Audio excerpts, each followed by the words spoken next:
still got it. All right, guys, we're back up and live. Sorry about that. Audio should be good to go now. So how you doing, man? Was it a long trip over, or what? How many hours was it?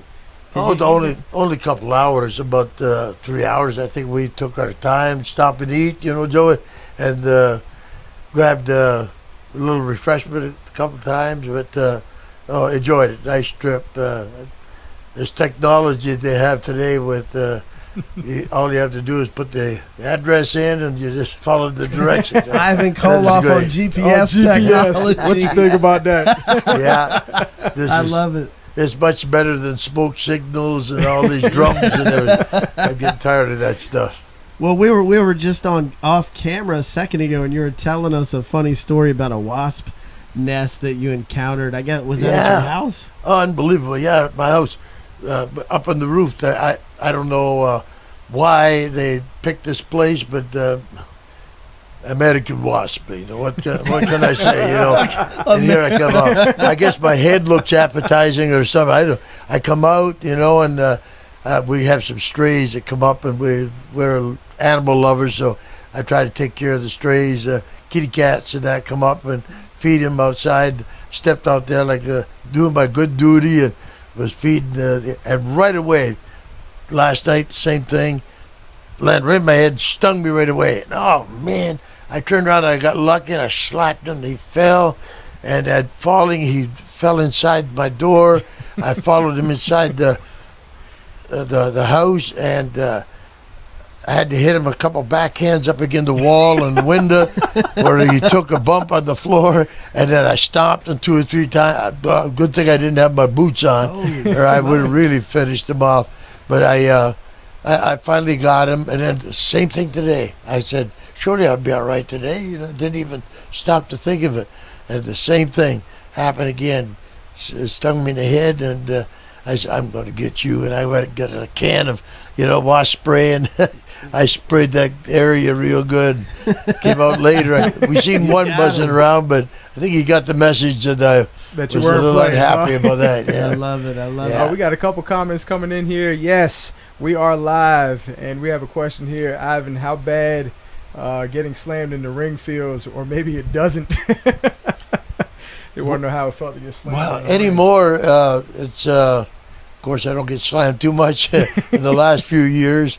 The old back really has told a tale of a lot of injuries, but man, the rings over the years really varied. You go to a wrestling ring, it's softer and smaller, 18 foot usually, or 20 foot, where a boxing ring, and they used a lot of boxing rings in the past, especially up north, because a lot of boxing is so popular, and it's 4 ropes, 24 foot, and boxers must have a good footing. If it's too soft, the ring, their legs will give out, and consequently they don't like that, the rest of the boxers, so they have their rings more solid. And when you wrestle enough, that's real interesting. Man, that's why Bruno right now is in surgery on his back for the 2nd time, and I go around bent over, and really a lot of injuries, and that's all the boys, all the wrestlers. That's one of the things you got to put up with professional wrestling, is the rings being extra hard. And when you got 4 ropes, you got to get used to that, because it makes a difference. You're thinking 3 ropes, timing, going out of the ring or coming back in.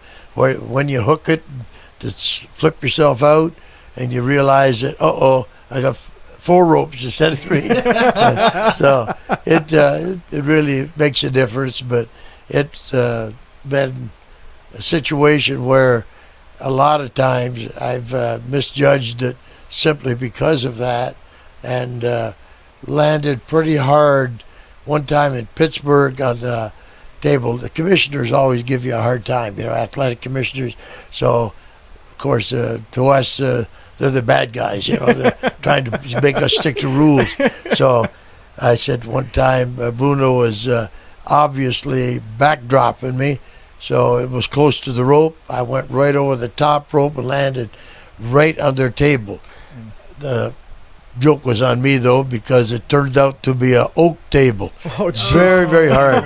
Oh man, I felt like I broke my back. Playing those oak tables. Yeah, there was no giving that. Oh man, I said, "What am I doing?" That was stupid, you know. But I got my point across, I guess, because they all went flying, the commissioners, you know. But it gave me a lesson not to do that too many times. But so many things that ended up happening over the years.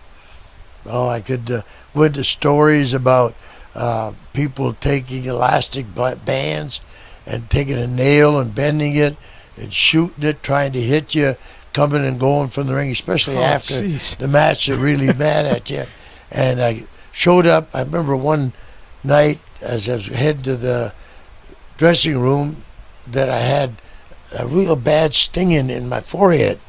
And I said, "What is that?" I could feel something in my head.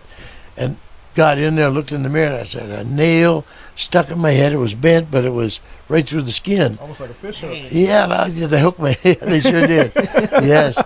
But, you know, it was so dangerous because the fans could have got hurt. A kid could have got, but people don't think of that. They're so angry with you. They want to get you. That's just one of the examples. Usually they try to bodily do it. Way back in the years, it was like what do they call it? A hat pin, Mary. She'd carry a long pin that they used to put the hats on and hold the hat on. Oh yeah, and they carry that, and as you walk by, they jab you in the butt or something. You know, vicious. But I've got a few of those over the years, and never liked that. So you had to watch out. And then, of course, the arenas back then would allow you to drink, or allow the fans to drink. So the fans would get very brave, and they'd end up wanting to challenge you. Give you a little test, huh? Especially as the night went on.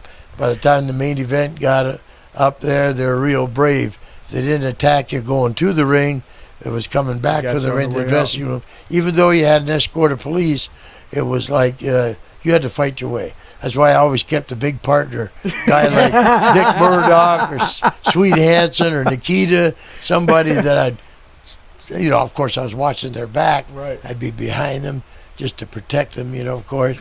Let them go in front, and they'd be sickling them. They're good, some of these guys. Dick Murdoch, yeah, I don't know, he had a great punch. Knock them out, and they'd fall down. I just have to step over them, but that's just some example of what wrestlers are up against going to and from the ring, let alone after the matches when you leave the building. Especially if they didn't like the outcome, right? One thing people don't realize, I mean, there's a lot of before and after that goes on. It's not just in the ring. Yeah, especially if you win the match from and the belt from Bruno Sammartino. Don't worry, Mr. Koloff, don't worry, because when you're leaving the building here, we got you covered. Yeah. Here, I know See Joe your is man, here. John, make sure Right. everything's all right. If I'm going to get hit with a chair, you'll step in and take the bump for me, right? You know it, man. We don't make sure nothing. We got another thing up here. It says, Mr. Koloff, I watched you through the 70s. You, Paul Jones, Wahoo, Johnny Weaver, Swade Hansen, Rip Hawk, Bearcat Wright, Sonny King, the original Bad to the Bone guy, Johnny Valentine. They wanted to know who was the toughest out of all those guys that you mentioned. You know, that's a good question, because there's some tough boys. Back in the day, there's some tough. You know, a lot of people may not know it and respect the fact that there is one man that stood out among all as far as wrestling. You know, you got a lot of great wrestlers like the Briscoes and all that. But Danny Hodge, I don't know if you ever heard that name. You were telling me about him before. Yeah, you said to this day, wow. He's in his 80s, and I seen him just a couple of years ago. A big man, big guy, young guy, came up to him and said, "I heard you're really good at it. Don't hurt me, Mr. Hodge, but if I put a hold on you, could you show me how you get out of it?" I mean, I couldn't believe it, because Danny's up there in age, and he put a hold, some kind of a hold. It was like a stranglehold on Danny Hodge, and I mean, it was just within seconds, like zip, zip, zip. He was out of it, and he had this man, big man, young man, big man, in a hold that the young guy was screaming. He was like, That's all right. That's how tough Danny Hodge was. He even sparred with Robinson, the boxer, and Robinson made a comment after, I'm glad I'm not boxing this guy tonight because Wow. I can tell he's tough. He's So tough. he's the guy you want to roll with after the Yeah, event. but there was a lot of Everybody's done guys. with. Yeah, the Carl Gotches. A lot of people don't know Billy Robinson. I mean, there was guys like Vern Gagne, guys that were really great wrestlers, and what we call back in the day hookers. A hooker was a guy that could put you in a hold and break your arm or your leg. Oh, you met some of those? No, not any of No, those. not even close. Unbelievable. You'd rather That's not, great. right? That's great. Oh, and I learned. Thank God I was brought up a humble kid. I was kind of an introvert, shy kid. So as I was growing up learning, I wasn't a smart aleck to these guys, and I'm thankful that I wasn't because they could hurt you. I mean, they could hurt you just playing with you. The first time I met Danny Hodge, for example, in '67 in Japan, I had heard about him, his reputation, and I says, Mr. Hodge, kids, I was raising a family, 10 kids, 7 boys, and I was a middle kid, and all strapping kids that work hard in the farm. We do a thing where we call Indian wrestling, where you hook fingers and you try to get the other guy and put him down, And I says, can I do that with you? But, if I say, I give, that's enough, please. And he said, oh, yeah, that's no problem. That man showed me not the strength so much, but he was so strong in his hands that he used to squash apples, like green apples, pliers. He'd break pliers. He's just so strong. So he was a real man with the hands of stone. He was really. He was actually he was. That's where Ron Garvin must have got it. Yeah, well, Rod was no weakling either, but it was the type of thing that he ended up. He didn't even have to put a lot of pressure on me. What he did, I was 300 pounds, bench pressing like 500 pounds, and pretty strong young guy. And Just a little bit. Yeah, I'd say so. he was only about 220, 25 or so, taller man, but very agile. What he would do is you'd apply pressure to him, he would like sidestep you, and you'd lose your balance, and he'd get you off balance. And that's what a lot of great wrestlers will do, the Jack Briscoes and all that. That's what they would do, get you. So you'd think you're at the advantage, and they'd just move a certain way, and you'd fall for it, and they'd have you all tied up, And that's the way it was with Danny. I tried it with him for like 15 minutes, that Indian wrestling. And even one time I got it, and he let me do it, I guess, to a point that we're pushing on each other. Even though I outweighed him and obviously stronger than him, I push him a little ways, and he would just do that fade out like that, and I'd nearly fall on my face. And he just showed me that it wasn't all strength. It was, you had to use your brain too, And guys like that, there was so many of them. The first time I locked up with Vern Gagne in the '73 in the ring, the championship match, sellout crowd, and the first thing I locked up with him, he slapped me in the ear and busted my eardrum. Oh, And man. I mean, what? I think to myself, why'd you do that? Why? I mean, that hurt, man. I mean, if you ever had your eardrum bust. And I was ready to kill him. And I went in there. I mean, I didn't consider myself a fighter or anything like that, but I've been in some street fights and fighting my brothers and that. And I started swinging and kicking and everything I could with him. And after the match was over, he sent word over. He says, that's the way to do it, kid. He loved it. Here I'm going around. That's earning your stripes. Yeah, I'm right? thinking to myself, 10 years in the business now, and here I just got my eardrum busted, and he's saying, great, what's so great about That's this? how you do it, So I got a busted eardrum. Oh, just different things like that happen. So many stories that, I know the fans have to enjoy it because they never seen that part where you, after the match, a lot of times you put the main event on early and you'd get out to the car to get away from the arena so that they didn't give you a hard time on the way out. And I remember one time in Orlando, getting away from the Eddie Graham complex in Orlando after my match, and because I wanted to stop at the store and grab a six-pack and some, because I had quite a trip to make, and by myself. So here I get to the store, but I learned my lesson. I'd carry an axe handle in the back of the car. Oh yeah, because I had run into the situation before. And on the way out, sure enough, I got in and got the stuff. On the way out, 3 or 4 guys approached me. Yeah, they were out to see what I do, if they challenged me. Oh, man. They challenged me, and I reached in and got that axe handle. And I didn't know what they had. They could have had a knife, Right. a guns, or whatever. And but I was ready. And I started swinging it. They took off because they didn't know if I was crazy enough to hit them or not, and I was. And a lot of these stories are in your book, right? I mean, you have Yes, a lot of yeah. stories in your book right here. Yeah, It's called "Is That Wrestling Fake?" yeah. And if you want to show that now, if anybody out there wants to get a copy of the book, how can they do that? They can just go to your website, ivankoloff.com. Well, just to keep up on production, I'm running low right there now. It'd be best to go to the author, Scott Teal, crowbarpress.com. Crowbar Press, yeah, just like the all one word, crowbar, and then press.com, and order it from Scott. And anytime you see me, tell me you bought it, and I'll sign it for free, for you. Oh, that's nice. Yeah, and Let you get 10,000 people to show up with books. yeah, Hey, you owe us a freebie. Times 10,000. yeah. Just pay for my pens. I'll need about $100 in pens here. No, and I'd be glad to do that. you're staying busy. I mean, you're doing Yes. a lot because last time we talked, we had you on, and then after that, you were on Stone Cold's podcast, Stone Yeah. Cold Steve Austin. Your DVD came Yes. out. Yeah, So yeah, every time I talk to you, you're doing a different podcast or interview somewhere. And, Yeah, there's the DVD. matter of fact, right now I got a special on it because this came out. It's usually $30, and that includes the shipping.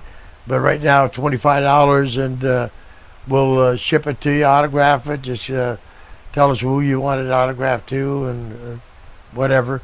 And that's available on the website, right? IvanKoloff.com. Yes, ivankoloff.com. KOLOFF. Yeah, and I just got some more tapes ordered with a lot of matches on it. And again, I have you gave me one of those back in December. I tell you what, we love that thing. Yeah. We fired that up on a Friday night. That was great. Oh, man, they got a lot of great matches on it besides the match with Bruno winning the belt. I mean, from wrestling Ricky Morton to Don Cornudo, Nikita and I against the Road Warriors, guys like Dusty Rhodes. I mean, God, the Road you name Warriors, it. man. Oh, man, we had some great matches with those guys. What a team that was. Yeah, man. So you can order those also. We got those online. I think they're a great collector's item. Yeah, at IvanKoloff.com. They can order a IvanKoloff.com. DVD of some of your favorite and greatest wrestling matches. Yep. Matter of That's fact, I awesome. got some more ordered. That they even got, what did you say, like a large disc of them. I think there's one with 3 discs in one type of thing. And it's got something like 70 matches on it. Good gracious. Something like that for $30. And, man, it's enough entertainment there to last you all day. and the DVD is great. I mean, we're proud to be one of the executive producers on the Oh, DVD. yes, and thank you so much for we were helping there out. in the process of getting that put together. I mean, we were being updated as it was going. Yes. We're glad it hit the market. They did a fantastic job with the. I think you did a great job, Elliot, yeah.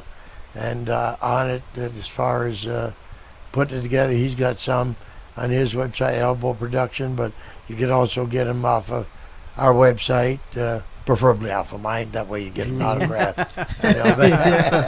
But yeah, we've been trying to keep busy. I get a lot of requests for officiating weddings, and I enjoy that so much. This is the least Ivan Koloff can do now is make American people happy by marrying them. There you go. There you Hit him go. with a chair. Marry you and then hit you with a Boom. chair. Yeah. Let's show this belt. Let's show this thing off. Yes. This thing's heavy too, man. I'll tell you what. Yeah. So this is an exact replica of the actual belt that you won from Bruno? From Bruno, yeah. Yeah, Wow. a little We can smaller show that on because, camera. as you can see, it's very heavy, and they had to make it to a third of the size, because of the weight. And That's awesome there. Check that out. yeah, but it was such a thrill winning that belt for Bruno. Bruno was my idol back in when he won the belt. I was watching him from '58 when he won the title from. Check me out, Eric. From Check you out. yeah, Sorry, I had to do it one time. yeah. Now all I need is sunglasses, right? There you go. Sorry, I didn't mean to interrupt. There you go. Man, I'm Yeah. just marking out. Yeah, That's yeah. great. Bruno had won the belt from what was the guy's name, honey? Johnny, not Johnny. The wannabe for Ric Flair, right? No, Wannabe actually, for Ric Buddy Flair. Rogers was the first, Mhm. right?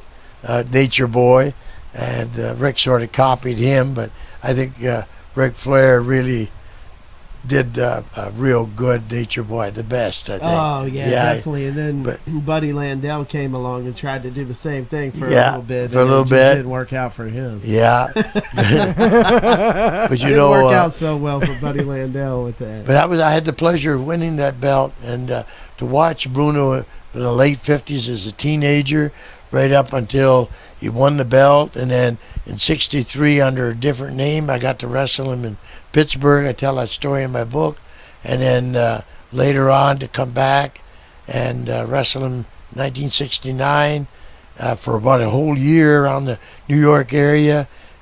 Won some matches, but never got the belt. Went to Australia, came back, and got the chance to wrestle him again.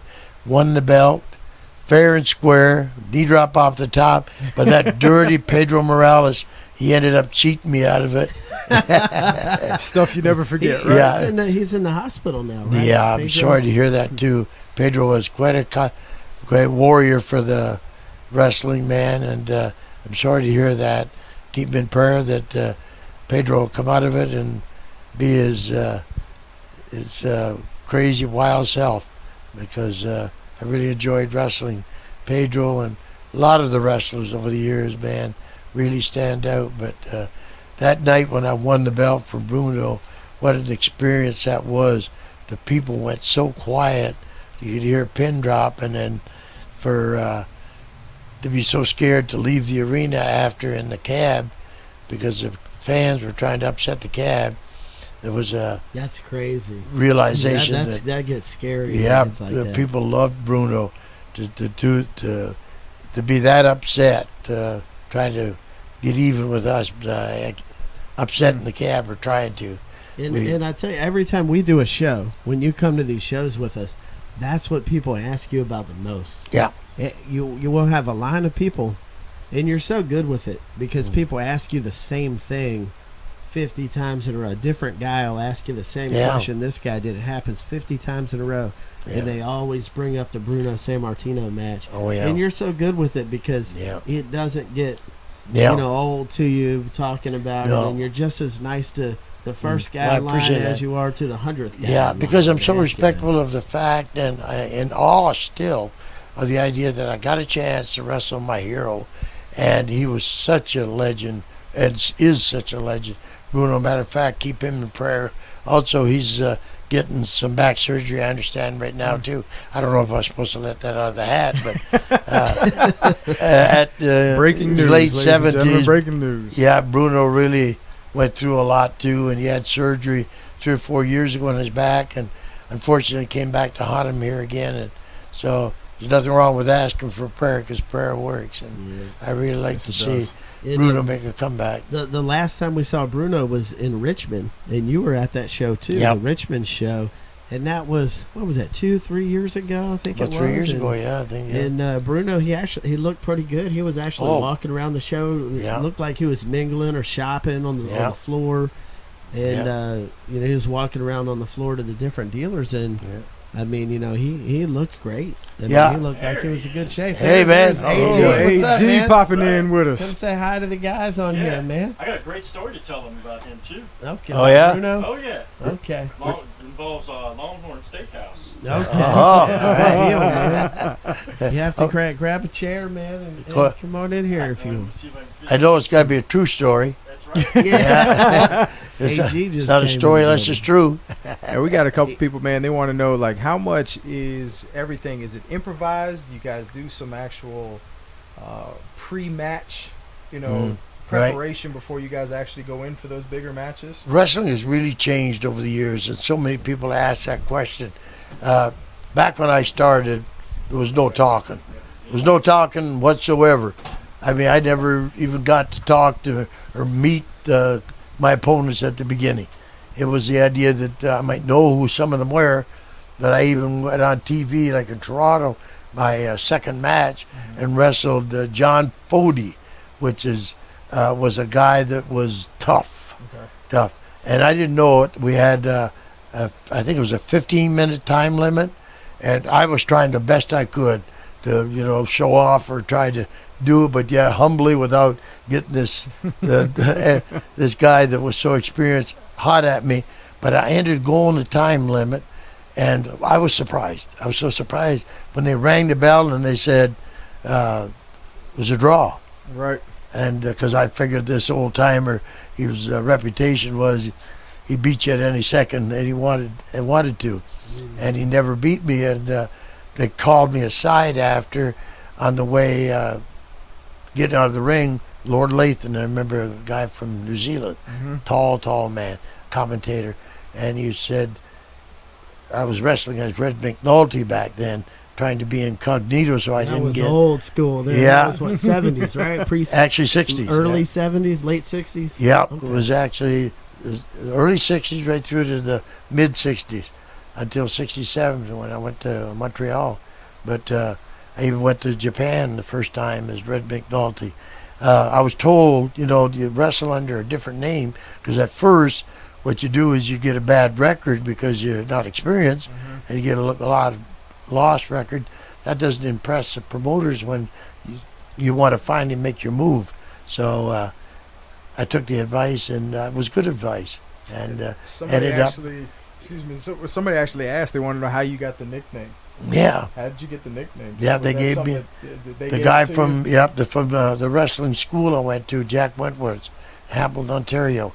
He was a smart British Empire champion back in the 30s, and a wise man. And he told me, "Kid, just trust me. Just do that, and it'll save you later on." And he was right, because when I got a chance and went out to the West Coast in '67, and after wrestling, 65 to 67, and the boys took a liking to me, guys like Don Leo Jonathan, Dutch Savage, and they hooked me up with a shot to Japan, and I went over there as Red McNulty, 300-pound, and ended up doing good, but they ended up noticing me, and because the promoter's brother was over there, Jacques Rougeau, on the tour, and they wanted me to come into Montreal and wrestle as a Russian, because there was a guy there before as Koloff, Dan Koloff, back in the 30s, and they said I looked so much like him. And that's how it all started. That's how it all started. They gave me the name and everything. Yep. That's great. Yep. So I remember you most. I think your career had to have elevated in the mid 80s. Of course, Four Horsemen time, but when the Rock and Roll Express came on the scene, now you guys had the tag team belts for years. I mean, it was just one of them things where you never lost. You got on there, you beat people, you hit them with the chain, you whipped them, for Christ's sake. Yeah, I mean, yeah. you beat people to a pulp. And then all of a sudden, here's these yeah. skinny guys from, where do they come from? AWA? Maybe? Well, Is that where yeah, they came there were from? Tennessee guys that went down to Louisiana area and wrestled there. So did the Midnight Express for a while, but they got to become real good wrestlers. And I think the Crockett's realized that and brought them in. And I didn't know who they were. And I looked at them, I says, these guys, is main event, kind of small guys, Yeah. But you could tell in the ring, we went the whole hour, no air conditioning in that place, and it was hot. And Crusher Khrushchev, he was a 300-pounder too, and nonstop that match, nonstop. And that was the one broadcast. I mean, that was the live right on TV. And that was when they actually won the belts. They won the belts. And that yeah. was the first. That's the first time that I've ever seen a wrestling crowd as hype as that. I mean, that was all the way I through. tell you what, that crowd was. When you're watching that at home, yeah. I mean, you're just thinking, "Wow, this is unreal." I mean, this and is I had the pleasure elevated. just 3 months ago to go back to that same arena in Shelby. They booked me against George South in a chain match, for a fundraiser for the high school, and the people still remember. They still remember that match way back then. In the Rock and Roll Express, those guys are still wrestling. Oh yeah. I mean, those guys. I saw them on the circuit in Roanoke or something. Yeah. And, they're still Mountain Championship Wrestling or something we saw recently. Mountain. Yeah. Oh yeah. That's AG's. They're over moving here good with. too. They're still doing flying head scissors, drop kicks. Yeah, so He's got a good story to tell you. Now we were shocking the system at Longhorn as we do. We always say we're shocking the system when we eat a lot. But here, I'll let Aaron. So, I think there's a lot of guys here that do breaks that know me well. Yes. So, luckily we brought in Koloff to Chantilly, which is up near D.C. to the show. So luckily he wanted steak that night. That was last July. Last July, actually. That's right. Yeah. Last July. So thank God he wanted a porterhouse steak because I actually, when we came in, they didn't have our table ready, and I talked to the manager on duty, and so I talked to her for a few minutes, and then we got our table because they were real busy that night. And then I talked to her actually after we had our dinner and asked her out.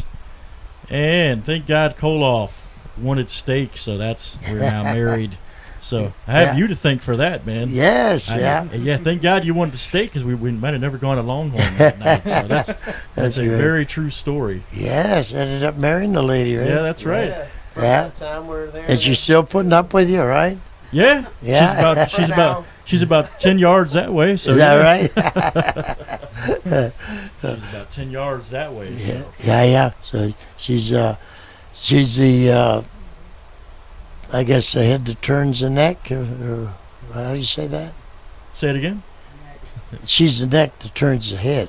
Oh yeah. My wife is always hitting me with that one.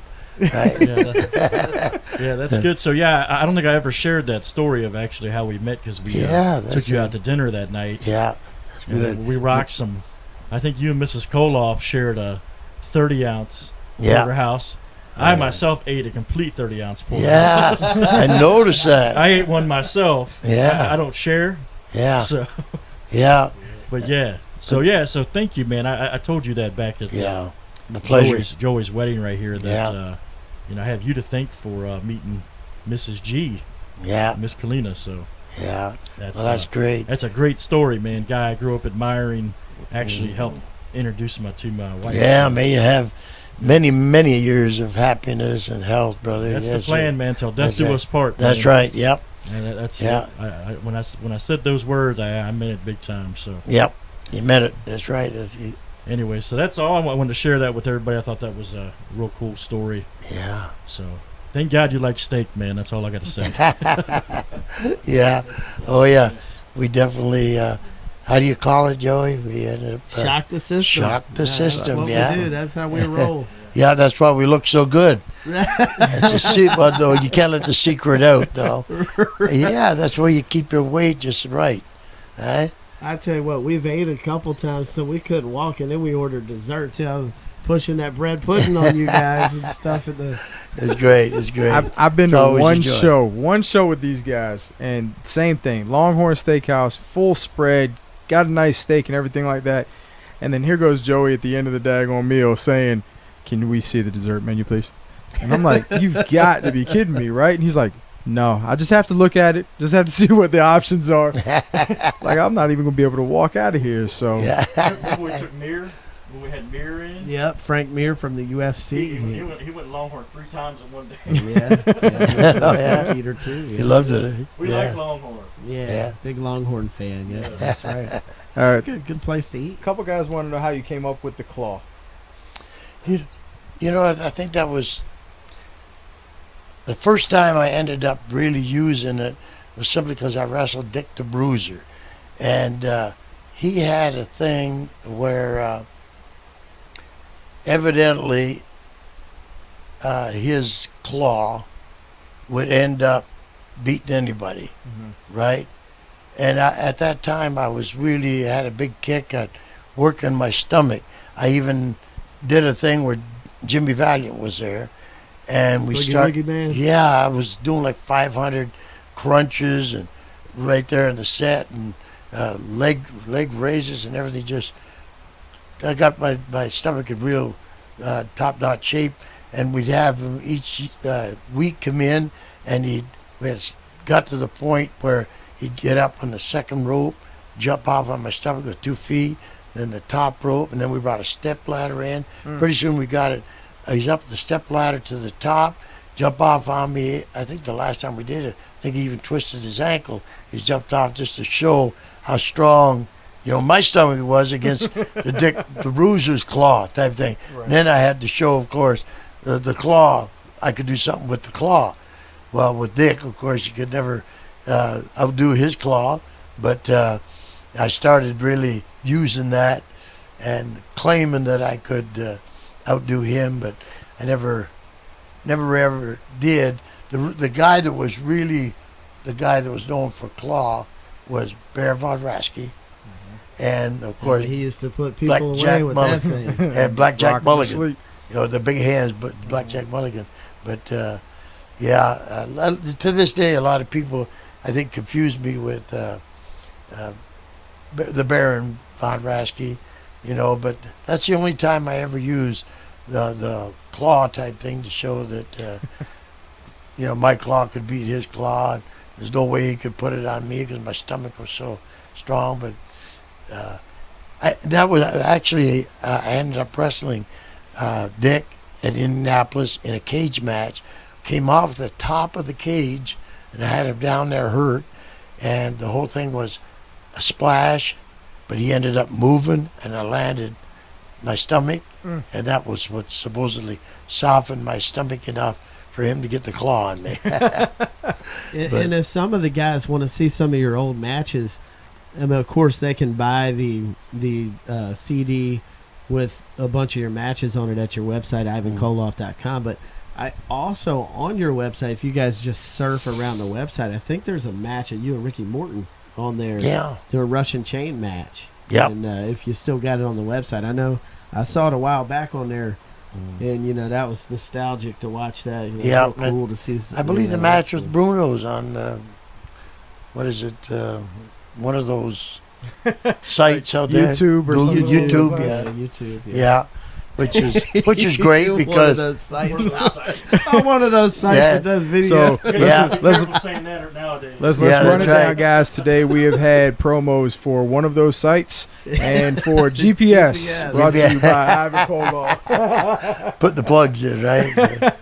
Yeah. A couple of the guys want to know when John comes in, if you'll demonstrate the claw on him. I think we can sell him on that. Oh man, I'd like nothing better, man. I just feel like just ripping some. Hey, I'll stop. We'll go ahead and get him in here now. I think I kind of want to see this. Just on AG. Yeah.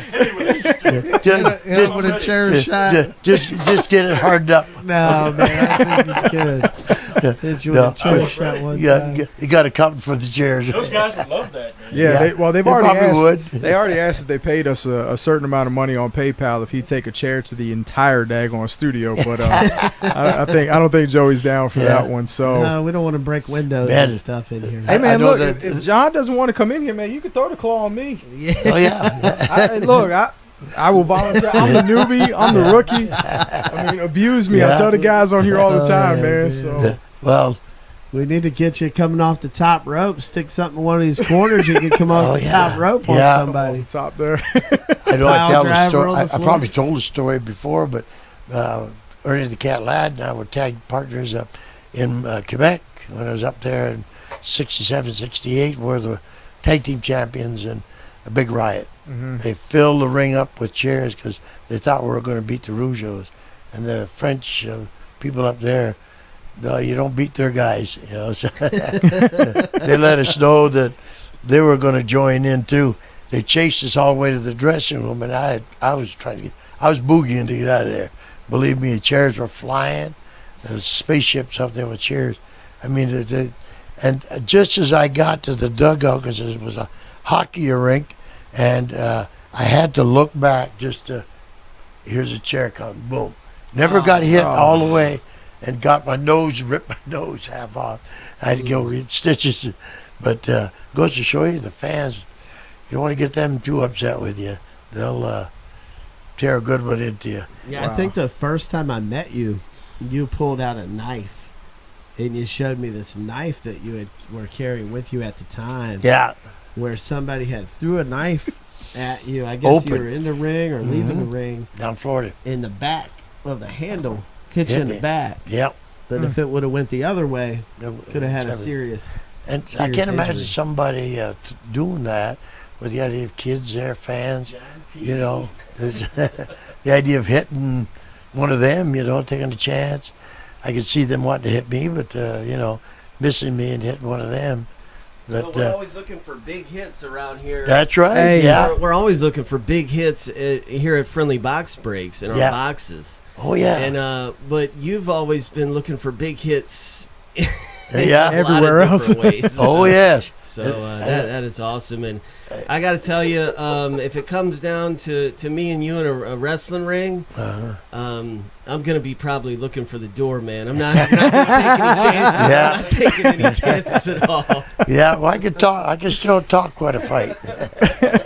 I don't know about doing it anymore, but after a few years of doing it, you get a few injuries, to say the least. But it's something that is in your heart from a kid, you know, 8 years old. I want to be a wrestler. And it's like you never ever feel like you've ever accomplished to that level that you want. So you keep trying, keep doing something. But yeah, it's a love that'll live with me forever. Yeah. And wrestling. you still see a lot of those guys at a lot of shows. You still do a lot of shows, you know, on the show circuit. Mm-hmm. And I know you see a lot of those guys. Jimmy Valiant. Oh, yeah. The Rock and Roll Express, Nikita Koloff. Mm-hmm. You know, a lot of those old school guys still go to a lot of those shows. So that's pretty interesting, too. Oh, yeah. Do you have any shows coming up? Like any of the... I know there was like a Wrestle Fest and a couple of those other ones. And I know you went to California. Yeah, they had me out there for the WrestleCon, I guess they call it, and did some autographs. Really enjoyed that. Anytime WrestleCon, we did, was a Comic-Con thing they did here not long ago. Enjoyed that, but that was kind of over the top. But and you're in the Real Wrestling Hall of Fame, based in New York. Yep, you have the ring right to prove it right there. Yep, That's the real Wrestling Hall of Fame. 2011, yes, sir. Yeah, I had to actually beat 25 people as I entered the building to get that. King of the Hill. Oh, sure. That's I treasure that to it too, man. because it's nice. Looked at as being the authentic Hall of Fame in a sense, because it was looked at as, you know, displays and a building, and they worked at it for so many years to get this together. That although Vince's Hall of Fame pays more, I guess, and all that, if he'll stop kidding and be sincere enough to invite me to come to it, I'd be glad to do that. But so far, I'm on the short list. I don't know if that's because I'm kind of short or what, but I think it's a due thing whenever you're the third guy that ended up winning the belt against such a legend as Bruno, you know, to be included in the Hall of Fame. I think it'd be nice. I don't know if Vince will ever it's always been seemed like a little heat there. I don't know. Maybe they down deep, Vince Jr. don't like Russians. Maybe I maybe I should challenge him to a chain match or something. It's all right. It's all right, Vinny. Don't get nervous. I'm serious. Well, I know they did at one point. They did a feature on you at WWE.com. I think it was prior to March, earlier this year, and it seemed to me like they were doing some fan education.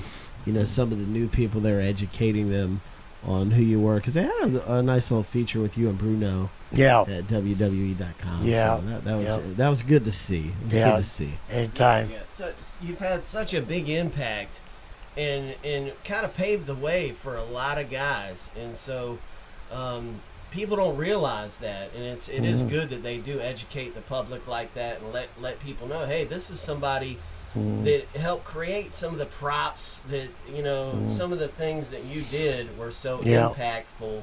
Yeah. And man, it's great to just be in the presence of somebody that's had that kind of impact on so many people. I really appreciate that. And it's true, not even knowing it. For example, like the Freebirds, Buddy Roberts, we just lost him here a couple of years ago to cancer. God Michael bless him. Hayes, he's still... Michael Hayes still around, but Buddy, I met him when I was out west, 65, 66, when I was out there. We worked together, weightlifting and that, and Broadway Gym in New Westminster. Got some jobs wrestling for Rod Fenton at the time with the National Wrestling Alliance, and then ended up later on getting the shot to Japan and meeting the guy, the promoter's brother, and going to get my big break. But not knowing it at that time, hanging around with Buddy, showing him some stuff, wrestling and that. He was a natural. He just caught on to the stuff that we ended up. By the time I got to Montreal, he showed up there in Montreal, and he was one of the Hollywood blondes before I knew it. And then right after that, he was, the Freebirds, and he was great. The whole team was really. I was glad to be part of something like that. When you meet guys like that, like Roddy Piper starting off, coming down from Winnipeg into Minnesota, a young teenager, just being and being such an asset. You could see, even though he's getting beat up on TV, the quality he had of going to be a big star. And then seeing him in the shows coming into the Charlotte area, 74, just a couple of years later, and then having the distinct pleasure of riding in the car with him, being tagged with him, the Mid-Atlantic Tag Team Champions, and having stuff like going along the highway down in Florida, and alligator across the road. Roddy says, "Stop the car! Stop the car!" What do you mean, stop the car? What are you going to do? It's an alligator or a crocodile, whatever they are. I don't know what they are down there. We pull over, and he gets out of the car, runs over, and jumps on the back of this crocodile and wrestles him, and gets the best of him. Are you kidding? Turns him over. Yeah, Rowdy. Tough Yeah, he guy. really is crazy. Yeah, but you got to be pretty tough to do that kind of thing. Yeah, you do. We got a couple more things coming in here. John, Okay. everybody wants you to know, stop sucking up to him. You're still going to get beat down. Somebody made a comment about AG looking like the big boss man when he had his sunglasses on. So That's what we were laughing there you go. about. They We're said he looked like the big go boss ahead. man. There you go. Big boss man Yeah. right there. That's it. Yeah. They're a little nervous that nobody will be able to drive them down Big Hit Highway. I told him, if JP, if he gets you with the claw, I'm driving. Yeah. So we're good on that aspect. A couple of guys wanted to know, let me make sure I've got the right thing here. It says, please ask him how bad it hurt when Greg Valentine would backhand his chest. Man, Yeah, he was that equal to Wahoo. Put it that way. And his dad, in a way. And I think it all came from Johnny Valentine, because Johnny would lay it in. He would lay it in. I felt so sorry for Johnny Weaver whenever Johnny Valentine wrestled him. When I first went, 74, the Charlotte area, and seen them wrestling against each other. But I must say, that little Johnny Weaver, he took it. That, Big hits. oh man, It's he their big whacked hits. him. Oh, so hard on the chest. I That gotta cave ask you chest. something about that too. What in the world is up with Greg Valentine? Because every time I seen that guy, he's an intimidating looking guy. I swear I've never seen a guy smile. Mhm. He's just a solid looking guy. And was he like that in real life, where he just didn't? He just never smiled. You know, on TV, he never smiled. Well- Didn't really seem like he's a guy you want to sit down and play cards with. Or Yeah, anything. that's what happens to you when you wrestle guys like Wahoo McDaniel. In your old age, you turn on it. I expect any time now I'll start doing the same thing, because Wahoo would hit you with that chop. Man, the first time he hit me with the chop, I mean, it stung so bad, but I was having Koloff, the Russian bear. You know, I wasn't going to go down or none. Right. The second one, I went down. Oh yeah, dude, took my head off. Oh man, they want to know, what do you So- think about today's product, the wrestling that's out there today? You know, incredible athletes. Some of these guys. I mean, to do the stuff that they're doing, really. You know, in the movies they have stunt guys do the stuff that Right. they're doing out there. I mean, when you come off the top rope onto tables that's 20 feet away, or you go out through the ropes and hit the barrier, not hit the floor before you hit the barrier. And incredible stuff. I mean, do you guys see it? I mean, it seems like they're trying to outdo each other more and more as the time goes on. Right. And I guess really they are, because the more you entertain the people, or the more kick the fans get out of it, the more the promoters like it, and the more fans you draw, Right. and the more money you make. And I guess that's what it's all about. But I cannot knock what they're doing, simply because I know back in my day, it was when I first went there, nobody said nothing to me. They went in a 15-minute time limit. You got a match against whoever it was, Roy McClarty. I went in there, and I tried not to get him too angry at me, because I knew he was an old veteran. But I went in there, did the best I could, and I learned more and more. Don Leo Jonathan, whoever it was, and some guys were very intimidating. You went up against. I started with guys like Abdullah the Butcher, Oh. and Oh, man, the they're Rock's big dad, guys, Rocky yeah. Johnson, Right. great athletes in that.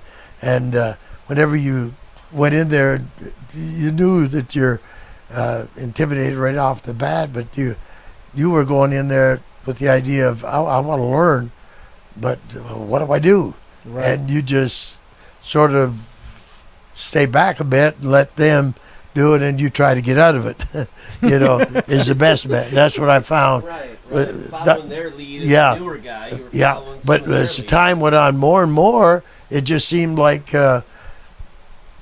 they want you to be more aggressive. I got in with Big Bill Miller one time before I even came the first time in '69 to this area. I came here for 1 week and wrestled as Red McDulty, and it was in Scranton, I believe. Big Bill Miller. I got in there and got him up in the corner. He's a big man, 6'6" or something, 340 pounds. He could really move. And I hit him in the corner, and I took him to Beal him out. I was doing it wrong, I guess. We call it a Beal, hip toss type thing. Right. He looked at it as a hip toss, and I was thinking Beal. And I got him crossed up, just being a new guy in the business, and I was trying to yank him out and throw him.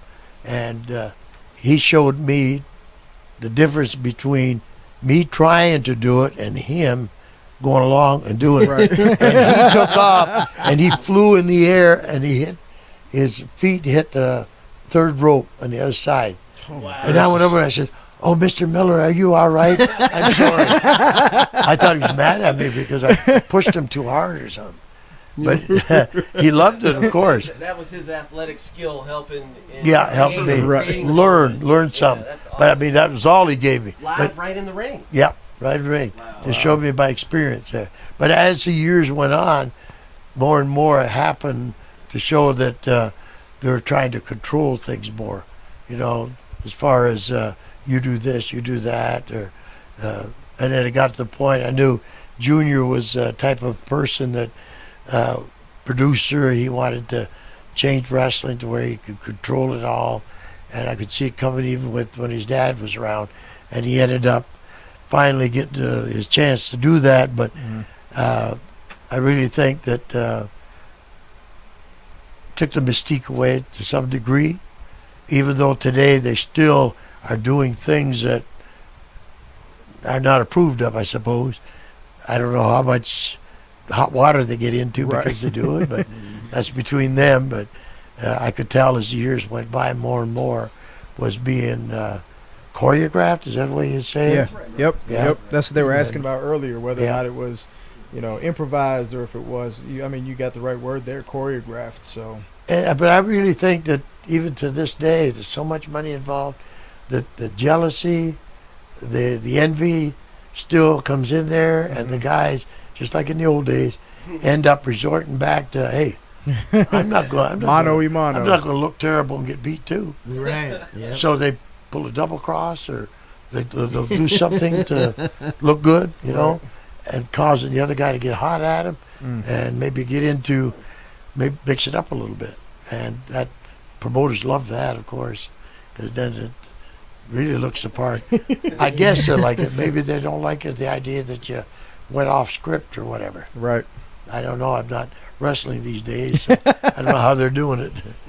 But, well, I know it seems like nowadays the fans just want more and more because, for lack of a better term, I think they've become desensitized because it seems like every match now somebody's getting thrown through a table. And, back then that was a big deal. Holy cow, I got thrown through a table. And now, they're just kind of bored of that because it happens every match. So now you got guys, getting thrown off the top of the cage. They're pushing it more and more. And it's one of those things before how long do we start to see a string of real serious injuries? This guy's trying to outdo this guy and goes out through the ropes, and doing so, he rips his ear off. We know who that guy is. Yep. Mankind, probably the hardest guy on himself than a lot of them, as far as we know. It was obvious because the stuff we'd look at it and say, man, he had to get hurt. Coming off the cage like that, onto tacks. Yeah, Nick Foley. Well, me and AG were watching that pay-per-view live years and years ago with him and Undertaker on the cage, and Undertaker threw him off the top of the cage, through the table and everything. That was crazy. Yeah, it was just something else. Yeah. It goes to show you that, I guess that suspense will always be there. They'll always come back to see more, see what's going to happen, who's going to double cross who, and who's going to try to outshine the other guy. And that's what really makes it interesting. Guys will do some unbelievable stuff. I don't know which guy it was, but I caught a short stint about 6 months ago. One guy came off the top of the cage, and he fell straight down onto a metal ramp. I don't know if it was one of the Hardy Boys or who it was. And I said, man, he had to hurt himself. Oh. Your body's not made to do that.